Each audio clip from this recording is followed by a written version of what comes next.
Why can't I be just normal like everybody else? I just want to be normal. I just want to be run-of-the-mill. That'd be a good song, actually.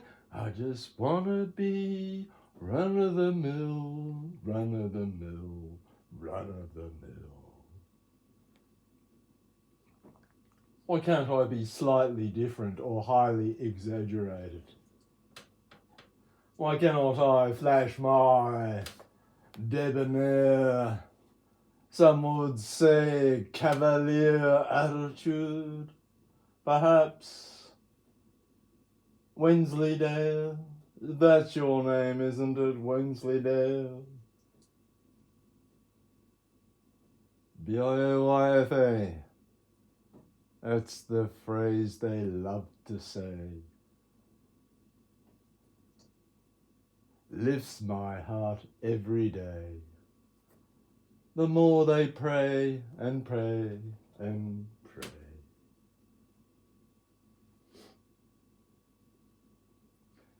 It is almost with a tinge of regret that I sit here forlorn by my forlorn fridge with my forlorn accoutrements, decorating the innards of my ice chest.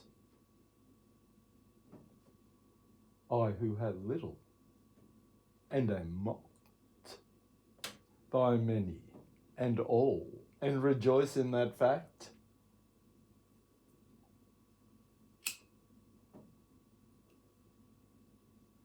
Were it not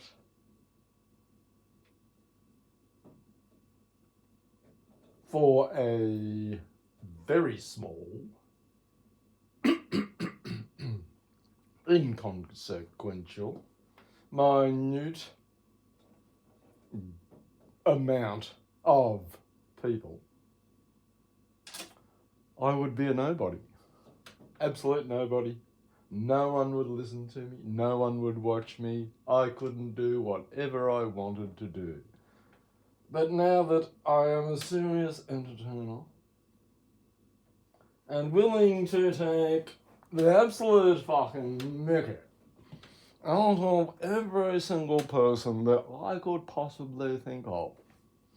In fact, I might ring up MyGov and see how long I have to wait on the phone. There are many channels that you can seek information from. Help is available online,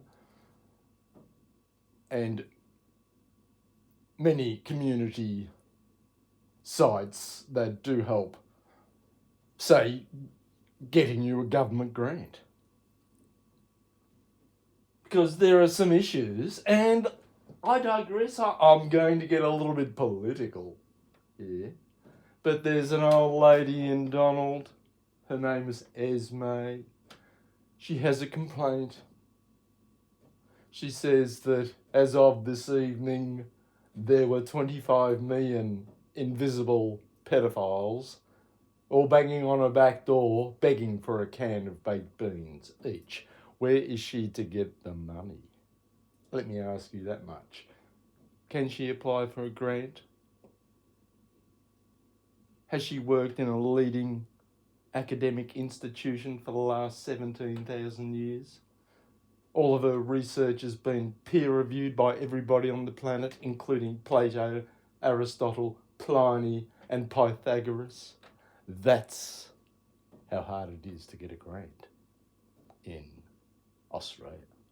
Not that I've tried, because it was just a little bit too hard. And I'm not in the club.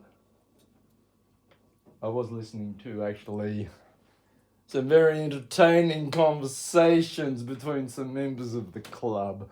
They were saying that we Australians have immensely quaint yet interesting, yet somehow perverted, somehow demented, and somehow degraded terms of speech, of which certain members of the Australian public are very fond of, such as myself. Let me give you an example. One of the favourite terms of endearment that some of our population use at this point in time is to refer to a pedophile as an ass-pounding loser. I myself am quite fond of telling them that they're ass-pounding losers.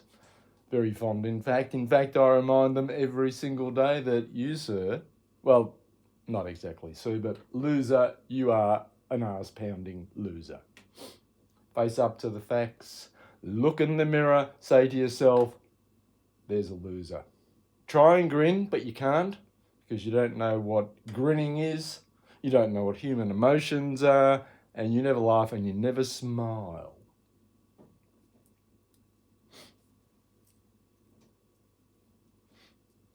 Yes, there were several interested but demented people in the local area the other night. I mean, a shitload of gas, few drugs, just sprinkled into my food by the invisible people with their fucking little invisible cloaks. You can see it on YouTube, just type in invisibility cloak. That's how they get into my house, that's how they drug me, and that's how they send me insane. This is your life. Come on down, Henry Banwell. Lots of applause, blah, blah, blah. You started your life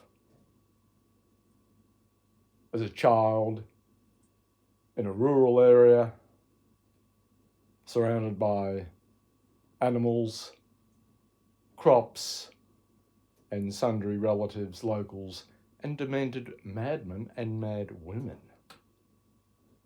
Well, that's true, Richard. That is true. Yes, I was. I was surrounded by demented people. Some good people as well, but they were kept at bay, let me tell you that much. We stopped for a station break.